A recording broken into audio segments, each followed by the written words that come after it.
Buenos días. En esta ocasión tenemos de nuevo la oportunidad de presentar un tema por demás para nosotros importante, que es el tema de el trastorno por déficit de atención con hiper o hiperactividad. Quisiera que iniciáramos este trabajo o este análisis con el video que hemos presentado. Este video es una pequeña sesión prototípica de lo que sería una terapia asistida por delfines. Quiero comentar que se llama, de acuerdo con las organizaciones internacionales de terapia, especialmente con Delta Association, se denomina terapia asistida por animales a un protocolo que debe comprender al menos 3 fases fundamentales, que es una evaluación de las personas atendidas. Esta evaluación debe comprender evidentemente una historia clínica, una evaluación médica, una evaluación psicopedagógica, una evaluación neurológica. Eso va a depender de cada tipo de condición que atendamos. Entonces siempre es necesario hacer una primera evaluación cuidadosa y posteriormente desarrollar un programa de intervención. Esta sería la primera fase fundamental. La segunda fase fundamental de la terapia es el proceso de instrumentar la terapia en el espacio que corresponde. Y la última fase sería un seguimiento, una revaloración y desarrollo de nuevas propuestas de intervención. Entonces, estos 3 elementos son los que constituyen verdaderamente un protocolo terapéutico. Entonces, aquí podemos ver en este video, son video, tenemos que decir, casero, pero que de algún modo refleja las características esenciales de la segunda fase, que es la fase de intervención en la terapia. Me parece interesante presentarlo porque cuando nosotros vemos algo más concreto, nos parece más atractiva la temática de primer momento. Entonces vemos aquí como un delfín de la especie Turciop truncatus se acerca hacia, en este caso, una niña, creo que es una niña, sí. Un entrenador está en el estanque y el delfín acerca su sistema de ecolocalización hacia la zona encefálica de este menor. Después se retira el delfín a recibir lo que llamamos nosotros pues un proceso de reforzamiento. Se sabe que actualmente pues los delfines se someten a programas de reforzamiento contingente para moldear las conductas de terapia. Sin embargo, una proporción muy importante de ellos realiza la terapia también de forma autónoma. Vemos de nuevo cómo el delfín acerca su ecolocalizador hacia la zona posterior del encéfalo de esta niña. Ahí en el audio a veces se puede oír un poco los chasquidos que produce el animal.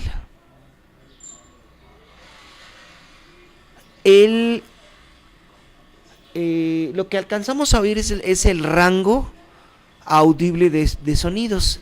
Sin embargo, hay un rango que no es perceptible por el oído humano, que es el rango ultrasónico, y al cual se le atribuye una de las cualidades o de las propiedades terapéuticas que tienen el efecto clínico sobre las personas que se atienden con esta terapéutica. Se oyen chasquidos, se oyen silbidos. Cuando uno está dentro del estanque, se alcanza a percibir dentro del agua con mayor claridad algunos de estos componentes sónicos. Aquí se ve como, de nuevo, el delfín se acerca hacia la menor. En este caso tenemos una entrenadora que tiene cierta ya experiencia en el manejo de estos animales y de los niños. Regresa el delfín a recibir su reforzamiento.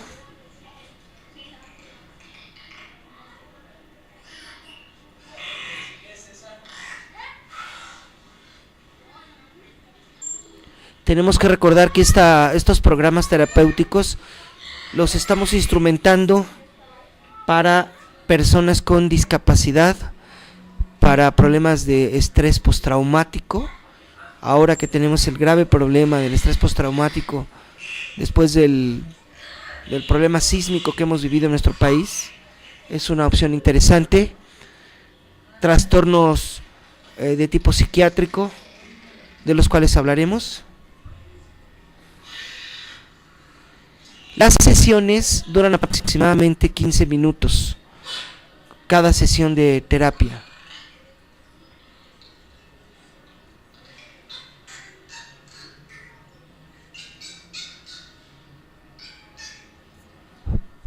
Podemos percibir un poco del rango audible, como hemos comentado.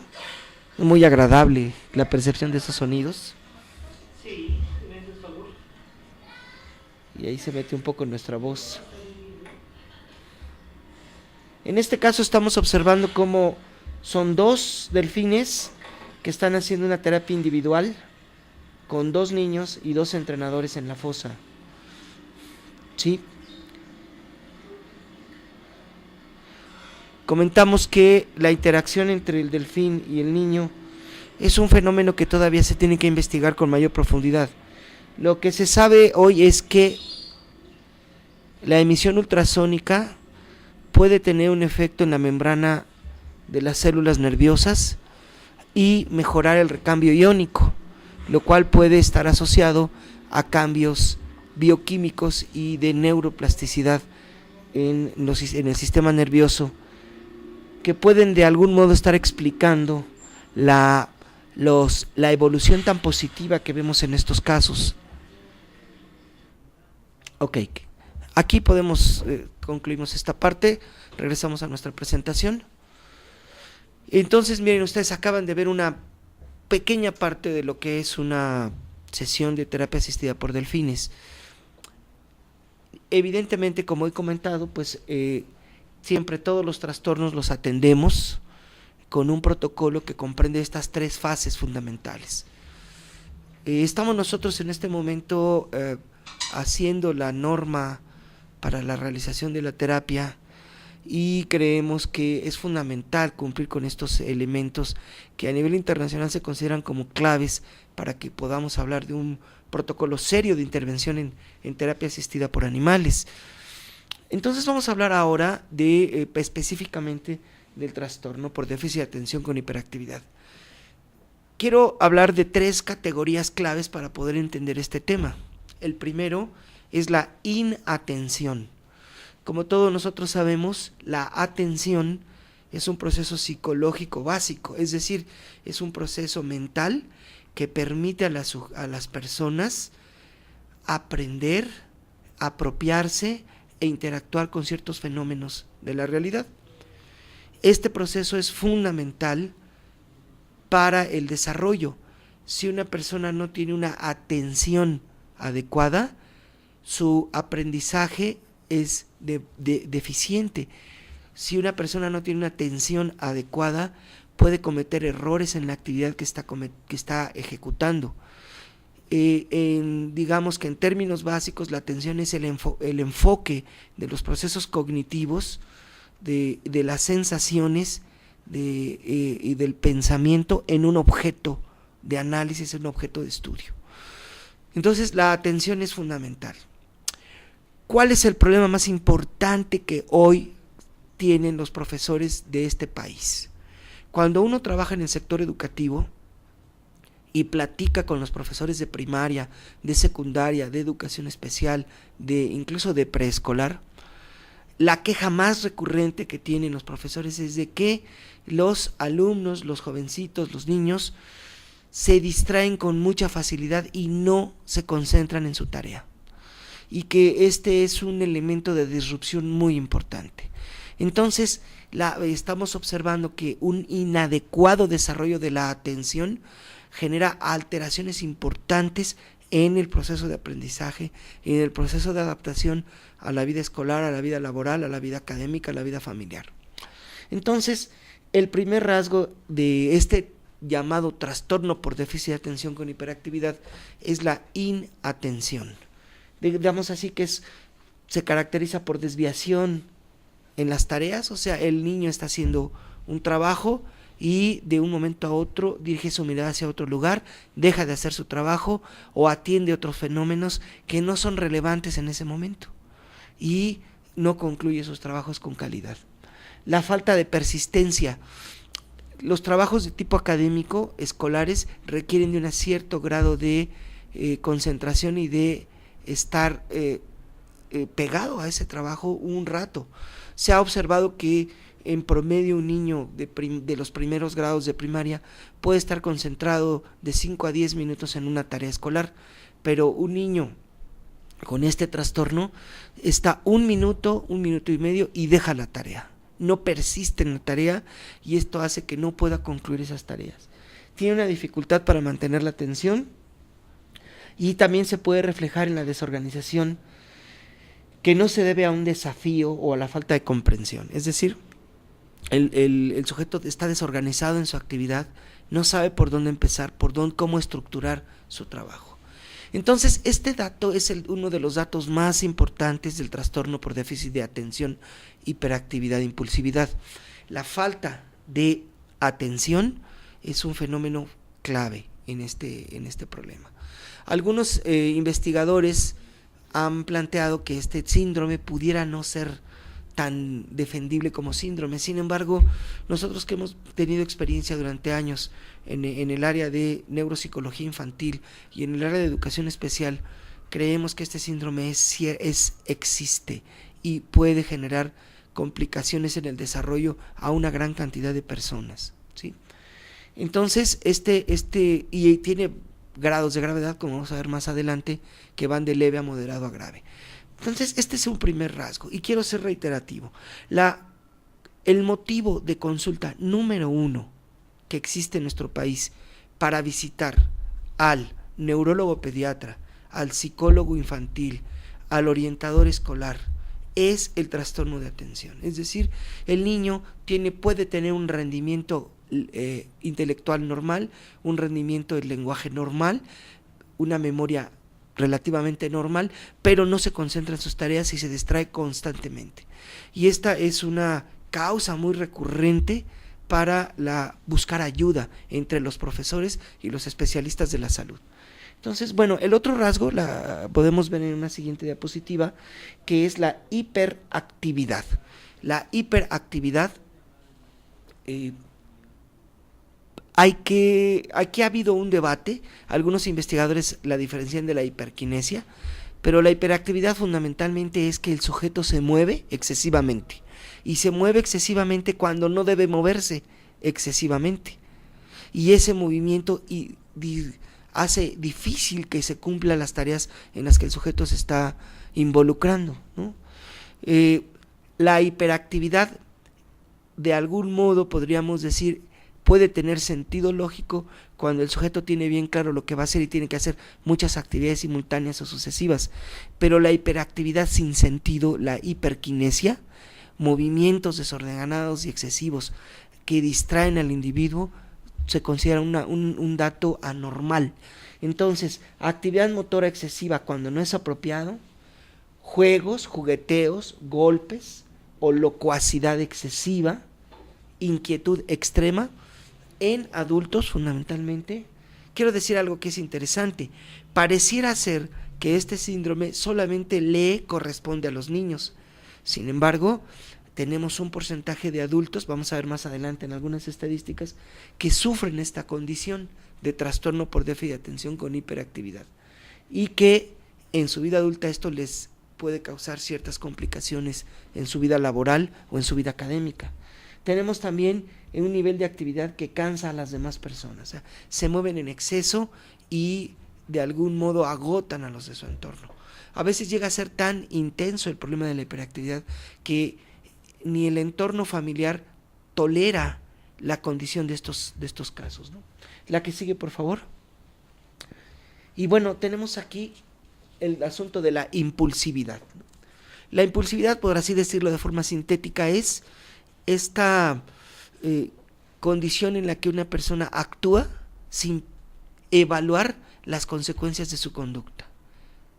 actúa de forma directa con una fuerte carga emocional o con una conducta ligada a la satisfacción directa de lo que quiere obtener, sin pensar, sin evaluar las consecuencias de lo que puede pasar. Entonces aquí decimos, impulsividad son acciones apresuradas que se producen en el momento sin reflexión. Esta es otra característica de estas personas y de estos niños. Acciones que crean un riesgo para el individuo o para el entorno. Un ejemplo típico son los niños que cruzan la calle sin evaluar lo que puede ocurrir con el tránsito o caminan por una barda delgada sin pensar en que pueden sufrir un accidente y caer. Entonces esta impulsividad, esta temeridad excesiva, es un rasgo que se observa en este tipo de casos, ¿no? Del deseo de una recompensa inmediata, es decir, ese otro rasgo de la impulsividad. Los niños que quieren un satisfactor en ese momento pueden incluso hacer rabietas porque lo requieren en ese momento y no pueden tolerar, esperar hasta obtener esa recompensa. Hay por ahí un estudio muy famoso en psicología del desarrollo donde se pone a niños ante un bombón o ante un chocolate y se les dice que si ellos pueden estar 1 minuto sin comer el chocolate, se les van a dar 2 chocolates. Y se presenta un grupo de niños y un porcentaje de niños no tolera esperar 1 minuto e inmediatamente toman el chocolate y se lo comen. En cambio, los niños que esperan pueden recibir 2 chocolates. A una conciencia de que podían recibir 2 chocolates, una proporción del 5 al 10% de los niños toman el chocolate inmediatamente. Entonces esto habla de esta falta de control para esperar a la satisfacción. Luego tenemos incapacidad de retrasar la gratificación, que es lo que hemos comentado, tendencia a inmiscuirse socialmente como otro dato de impulsividad, es decir, el niño interfiere en las actividades de los otros, el niño interfiere en las pláticas de los demás de forma disruptiva y está de algún modo atendiendo a las relaciones de los otros sin concentrarse en su actividad. Y por ejemplo, otra característica de la impulsividad es que la persona toma decisiones importantes sin tener en cuenta las consecuencias de largo plazo, ¿no? Entonces todo esto es lo que caracteriza a estos 3 elementos: inatención, hiperactividad e impulsividad. Ahora vamos a ver cómo es que se puede hacer el diagnóstico de estos casos. De acuerdo con el clasificador internacional de las enfermedades mentales o los trastornos mentales, tanto de la Organización Mundial de la Salud como de la Asociación Americana de Psiquiatría, el famoso DSM-5, son 5 criterios diagnósticos. Vamos a referirnos a ellos de una forma más o menos rápida, pero que son importantes. Para que nosotros podamos decir que una persona presenta el trastorno por déficit de atención, primero debe tener un patrón persistente de inatención o hiperactividad e impulsividad. ¿Por qué decimos I o? Porque solamente puede haber inatención, o solamente puede haber hiperactividad e impulsividad, o puede haber combinada inatención con hiperactividad e impulsividad. Aquí de entrada, por ejemplo, ya nos damos cuenta que puede haber por lo menos 3 tipos diferentes de trastorno por déficit de atención. Un trastorno por déficit de atención donde predomina la inatención. Podemos tener a un jovencito, a un niño que está sentado, que no se mueve, pero que su mente está volando por otros rumbos. Su atención no está concentrada en la tarea que está haciendo, aunque él esté quieto en su lugar de trabajo. Y tenemos otro grupo de chicos donde ellos pueden estar poniendo atención, pero requieren estarse moviendo de forma excesiva. Aquí lo que predomina sería la hiperactividad e impulsividad. Y tenemos, por desgracia, el patrón más recurrente, que es la combinación de inatención con hiperactividad e impulsividad, es decir, un patrón combinado, ¿no? Entonces, ya sea el patrón de inatención, el patrón de hiperactividad e impulsividad o el combinado, de forma persistente se presentan por periodos largos. Se considera que un criterio diagnóstico es que estos deben perdurar al menos más de 6 meses y deben presentarse antes de los 12 años, para que podamos tener elementos suficientes para empezar un buen diagnóstico de estos chicos, ¿no? Entonces, tenemos otro que es el segundo criterio diagnóstico, son síntomas de inatención, hiperactividad e impulsividad, están presentes antes de los 12 años, ya lo habíamos comentado. Se considera que el trastorno por déficit de atención de hiperactividad e impulsividad es un trastorno del neurodesarrollo, es decir, son alteraciones en nuestro sistema nervioso que se correlacionan con el desarrollo cognitivo, emocional y motor y que se presentan antes de los 12 años, es decir, en un sistema nervioso que está evolucionando. Entonces, si yo tengo casos de personas, no tengo datos suficientes para suponer que hubo estos síntomas antes de los 12 años y presentan algunos datos las personas como impulsividad o hiperactividad, es probable que sea otro trastorno, que no sea trastorno por déficit de atención. Entonces es muy importante esto. Estos síntomas se presentan antes de los 12 años. El tercer criterio es que varios de estos síntomas de inatención, hiperactividad e impulsividad están presentes en 2 o más contextos. Como comentábamos, igual que en el trastorno del espectro autista, este trastorno se refleja en varias condiciones. Es decir, el niño presenta problemas en la escuela, pero también presenta problemas en la vida social. ¿Sí? Lo llevan a un restaurante, el niño se mueve excesivamente de su lugar, no puede estar en el restaurante, se quiere salir y a tal grado que es disruptiva y no permite realizar la actividad adecuadamente. O va a una actividad deportiva y en la actividad deportiva el niño disrumpe las normas, es demasiado activo y se distrae acerca de del cumplimiento de las reglas del juego. Entonces estamos viendo que el trastorno por déficit de atención se presenta en más contextos, no solamente en uno. Si observamos que solamente se presentan estos datos en el ámbito escolar, pero no se presentan en la vida familiar o en la vida deportiva o en la vida social, tenemos que hacer una evaluación más profunda del caso porque es probable que no se trate de un trastorno por déficit de atención real, se trate de otro tipo de condición que está determinando que el niño presente estos fenómenos dentro de la escuela, ¿no? Le regresamos un poquito, perdón, nada más. Ok, sí, la que sigue, estamos bien así. Entonces, existen pruebas claras de que los síntomas interfieren en el funcionamiento social, académico, laboral o reducen la calidad de los mismos.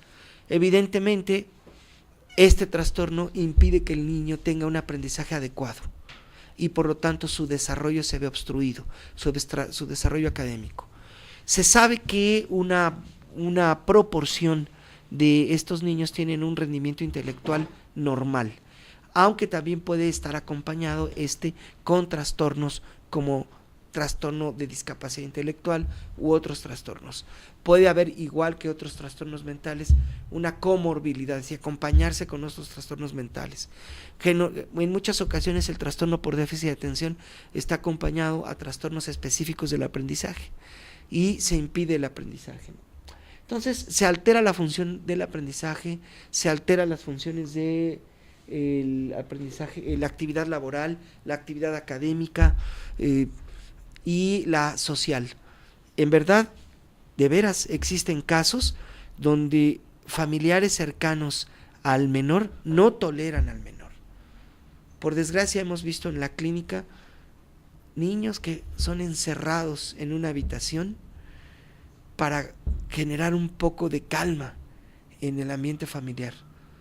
Incluso tuvimos, por desgracia, el conocimiento de un caso de un niño que era encerrado en un barril durante un rato para buscar calma en el entorno familiar. Esto es sorprendente, parece cosa de afectación de derechos humanos grave, pero la condición que viven las familias que presentan un caso grave de estos es muy importante, es muy difícil. Hasta que uno vive estos casos de forma cercana, entiende la gravedad de estas situaciones. O los profesores, como comentábamos, hay casos en donde el profesor no tiene oportunidad de desarrollar su trabajo pedagógico adecuadamente por la disrupción tan exagerada que algunos de estos casos hacen sobre sus actividades, y pues realmente es un motivo de queja muy, muy, muy frecuente. Bueno, la que sigue, por favor.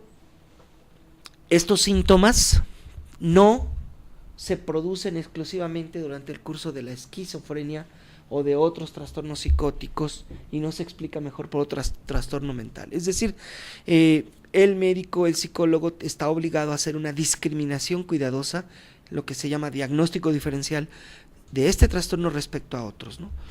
Puede ser que tengamos una persona con un trastorno psicótico que te da datos de trastorno por déficit de atención, pero ahí tenemos que observar bien este caso, evaluarlo bien para discriminarlo.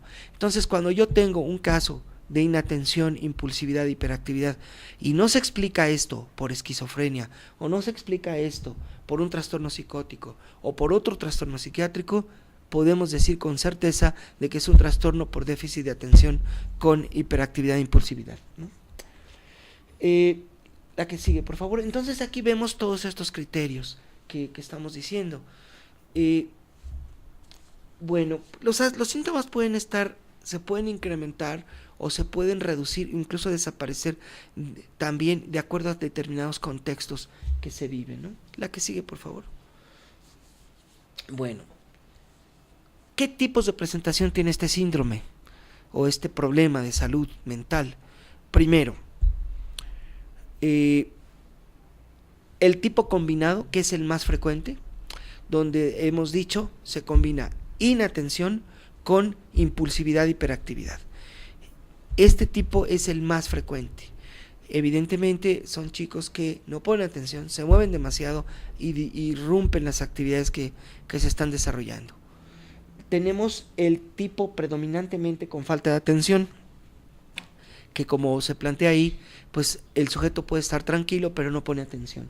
Y tenemos por último el predominantemente hiperactivo impulsivo, que son esos casos también poco frecuentes, pero los hay, de niños que se mueven en exceso, pero cuando les hacen preguntas de contenido académico las responden adecuadamente, o aprueban un examen, pero su conducta es completamente disruptiva dentro del salón. Estos casos también son poco frecuentes, pero son interesantes, ¿no? Y tenemos los casos en remisión parcial, que son casos donde los síntomas desaparecen o se reducen. Tengo que decir quiero decir algo que es interesante. De acuerdo con estudios epidemiológicos hechos en el extranjero, se ha observado que más o menos la mitad de todos estos jóvenes, niños y niñas que presentan este trastorno, se recuperan completamente en la adolescencia. Es decir, hay una remisión completa o parcial en la vida adulta o en la adolescencia. Esto se debe, desde nuestro punto de vista, a los fenómenos naturales de plasticidad cerebral que van permitiendo la reorganización funcional del cerebro y una mejor adaptación del individuo al entorno. Y también están condicionados por el apoyo que da el entorno, culturalmente hablando, a los individuos. Es decir, hay una combinación adecuada entre condiciones culturales, ambientales, educativas y evolución biológica que el sujeto tiene.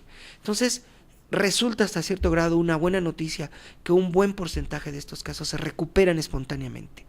Sin embargo, es muy mala noticia que esto ocurra hasta la adolescencia, porque esto puede significar años de sufrimiento para la familia, para el propio niño, para los propios adolescentes, años de fracaso escolar, y pueden desarrollarse trastornos psiquiátricos como la depresión u otros trastornos que se asocian como secuelas a este elemento. Y lo más importante, un rechazo a la actividad escolar.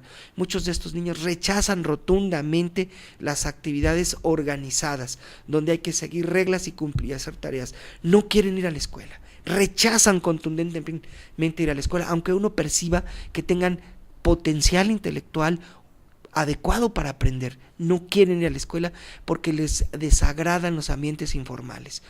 Entonces esto significa que podemos perder la primaria, la secundaria y tal vez el bachillerato por este trastorno hasta esperar que el sujeto se recupere.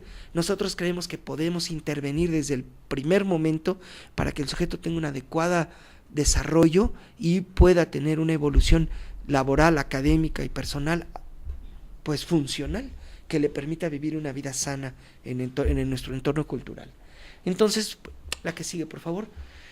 Prevalencia. Prevalencia hace referencia al hecho de cómo se distribuyen los sexos y cuántos casos nuevos hay cada año. Bueno, Especialmente aquí podemos ver algo que es muy interesante. Se considera que el 5% de los niños en el mundo presentan este síndrome. Esto es algo realmente importante. Si nosotros consideramos que en México tenemos 40 millones de niños, el 5% de 40 millones de niños, pues son varios millones de niños, ¿no? El 5% de 40 millones, no sé, son 2 millones de niños por ahí. De 40 millones de niños sería, no sé, 500,000 por 4, 2 millones de niños aproximadamente.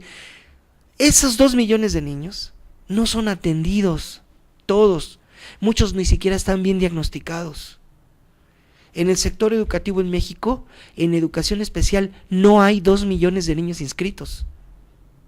Claro está, una gran cantidad de estos niños pueden ser atendidos en los ambientes escolares regulares, pero creo que es un problema bien importante y bien destacado. Y en el caso de los adultos, se calcula que 2.5% de la población adulta puede tener este trastorno, lo cual también resulta muy importante. Miren, por ejemplo, en los Estados Unidos hay un estudio epidemiológico donde se encontró que cerca de la mitad de las personas que están sufriendo una condena por robo o por delitos comunes presentan trastorno por déficit de atención. Esto es bien interesante. Esto significa que tenemos que hacer un trabajo preventivo muy importante para estos chicos. Evidentemente comentábamos que a estos chicos no les agradan los ambientes formales, les agradan los ambientes informales, les gusta estar en lugares donde no hay reglas, donde todo es juego, donde hay actividades muy divertidas y donde las consecuencias no importan tanto. Entonces, esto implica pues una vulnerabilidad importante de estos chicos a ambientes poco sanos, ¿no? La que sigue, por favor. Entonces, bueno, ¿cómo se ha graduado este trastorno? Se ha graduado en leve, moderado y grave. Claro está, el trastorno leve solo genera pequeñas disrupciones, a veces tiene problemas en la escuela, con un cierto apoyo y orientación del profesor y de los padres sale. En los trastornos moderado y grave se ha observado que se requiere apoyo no solamente psicopedagógico. Nosotros, a diferencia de lo que se piensa en el sistema educativo nacional, por desgracia, que se considera que muchos de estos trastornos son solo de origen cultural, creemos que el factor cultural es clave, pero no es el único. Hay un desorden neurobiológico que debe ser atendido junto con un buen programa de intervención psicopedagógica. Y estos chicos requieren apoyo médico y psicoterapéutico. Actualmente estos casos moderados y graves se atienden con psicofármacos que recetamos los médicos con cierta frecuencia y con evaluación. Estos psicofármacos en el 50% de los casos, parece que todo aquí se distribuye en 50%, en el 50% de los casos generan una mejoría funcional en el ambiente escolar. Cuando se consumen adecuadamente estos medicamentos, que generalmente se consumen solo los días que van a la escuela, ni en las vacaciones ni los fines de semana se consumen, y esto hace que mejore un poco el rendimiento escolar de estos chicos, además del apoyo pedagógico que reciben en su escuela. Sin embargo, el otro 50% no responde al tratamiento, ¿sí? Y esto pues nos hace pensar a nosotros que es fundamental buscar nuevas opciones de apoyo médico, psicoterapéutico y psicopedagógico para esta población que demanda esta atención y que es fundamental para nuestro país. O sea, podríamos decir que tenemos 1 millón de niños que no están respondiendo al tratamiento y que necesitamos buscar nuevas opciones de apoyo. Entonces pensamos nosotros que terapia asistida por delfines se abre como una opción más dentro de otras posibilidades de apoyo a los fenómenos de plasticidad cerebral para ayudar a estos niños y realmente impulsarlos a un mejor rendimiento laboral, social, escolar. La que sigue, por favor. Ok, ¿en quién es más frecuente este caso? En la distribución de género, o nosotros encontramos que hay 2 niños por cada niña que presentan este trastorno. es decir, más o menos el doble de niños que de niñas. Esto es una proporción muy alta, lo cual puede estar hablando de algún componente genético, cromosómico, que está jugando un papel en la expresión de este trastorno. Es decir, de 10 niños, por así decirlo, pues más o menos 8 niños serían varoncitos o hombres, mejor dicho, y 2 niñas, ¿no? O sea, 2-1 es una proporción alta, y lo cual pues nos habla de que puede haber componentes de tipo genético en esta situación. En los adultos es una relación de 1.6-1, incluso es un poco menor, pero se sigue observando que es mucho más la proporción de hombres con este trastorno que de mujeres. La que sigue, por favor. Bueno, quiero presentar a continuación, como parte final de esta trabajo que hoy quería compartir con ustedes, un pequeño estudio que hicimos demostrando el efecto de la terapia asistida con delfines en un grupo de chicos con trastorno por déficit de atención. Nosotros, apegándonos a, digamos, a los principios de una intervención terapéutica seria, creemos que debe comprender 3 fases. Fase número 1, evaluación y estudio de los casos, un buen diagnóstico y un buen estudio. Lo que hacemos nosotros dentro de nuestros protocolos de evaluación es un estudio de electrofisiología cerebral. Como podemos ver aquí en esta gráfica, se coloca una gorrita que tiene electrodos que detectan la actividad bioeléctrica que produce nuestro cerebro, los campos eléctricos que produce nuestro cerebro, y que son capturados en equipos especializados y que se grafica como electroencefalografía. La que sigue, por favor. Aquí podemos ver nosotros un registro electroencefalográfico. Este es un registro de la actividad bioeléctrica del cerebro. Hay suficiente información acumulada para tener un buen grado de confianza en este tipo de estudios. Estos estudios de electrofisiología cerebral nos pueden indicar la calidad funcional del sistema nervioso, del cerebro de las personas. Cuando nosotros hacemos estos estudios, podemos ver si se salen del promedio del funcionamiento bioeléctrico del cerebro o no estas personas. Y nosotros sabemos que los chicos con trastorno por déficit de atención en una alta proporción tienen una actividad bioeléctrica inmadura. La que sigue, por favor. Este estudio electroencefalográfico lo sometemos a un análisis matemático y producimos un análisis de frecuencia que se grafica en algo que se ha denominado en electrofisiología mapeo cerebral. El mapeo cerebral es el análisis matemático de las frecuencias eléctricas y nos permite ubicar dónde están, nos permite topográficamente ubicar dónde están concentradas las potencias eléctricas y dentro de qué rangos están, si estos rangos son excesivos o son reducidos. La que sigue, por favor. También hacemos una pequeña evaluación de la respuesta que el cerebro da ante estímulos. Este estudio se llama estudio de potenciales evocados o respuestas provocadas.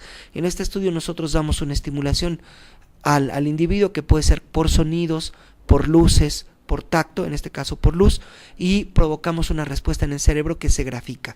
Y esta respuesta, ya se sabe cómo es esta respuesta en personas sanas. Si se sale de ese promedio de respuesta, pues suponemos que hay una alteración. Entonces, estos estudios nos dan elementos objetivos para ver efectivamente esta terapia tiene efectos o no, y es lo que nosotros vamos a ver más adelante. También en estos casos nosotros hacemos evaluaciones psicométricas, es decir, estudios con pruebas estandarizadas para evaluar su rendimiento en habilidades psicomotoras, en habilidades perceptivo-motoras y en habilidades intelectuales. Entonces, ¿qué fue lo que nosotros hicimos? Bueno, en el año 2005 hicimos un estudio con un grupo de 10 niños con trastorno por déficit de atención en la Ciudad de México. Este estudio se publicó en un libro que se llama Discapacidad y Terapia con Delfines, y encontramos lo siguiente, que en los niños con trastorno por déficit de atención hubo una reducción significativa en la energía de la banda delta, en la potencia absoluta. La banda delta es una banda eléctrica lenta que no debe presentarse en gran intensidad en niños mayores de 6 años. Pues en los chicos con trastorno por déficit de atención esta banda está un poco más elevada de lo normal. Esto habla de que hay una actividad inmadura en el cerebro de estos niños, y nosotros observamos que se reduce de manera significativa esta banda en las zonas de la frente y hay un incremento de la banda alfa. La banda alfa es una banda rápida que normalmente se presenta en las zonas posteriores de nuestro cerebro en personas sanas. Pues se observa algo muy interesante. Estos niños que se someten de 6 a 8 sesiones de terapia como las que vimos al principio, se observa un incremento de las ondas rápidas posteriores y una reducción de las ondas lentas en las zonas frontales. Esto habla objetivamente de una mejoría y hemos visto que estadísticamente es significativo este cambio. La que sigue, por favor.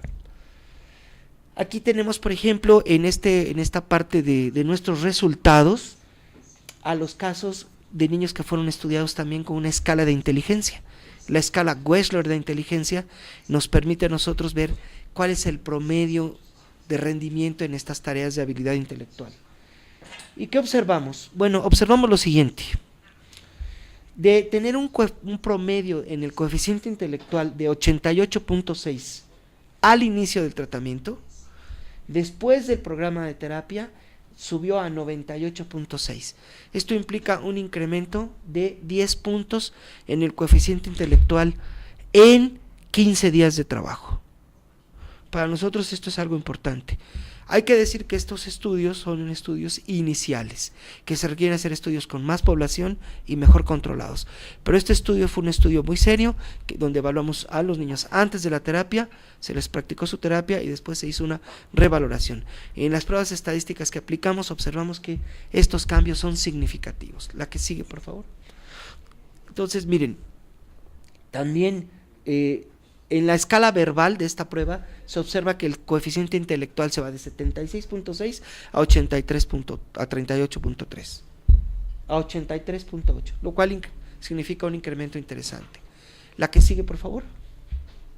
Aquí vemos un incremento en la escala total de 10 puntos, de 80.7 a 90. O sea, estamos viendo un incremento, creemos, importante en la habilidad intelectual, de acuerdo como lo mide esta escala. La que sigue, por favor.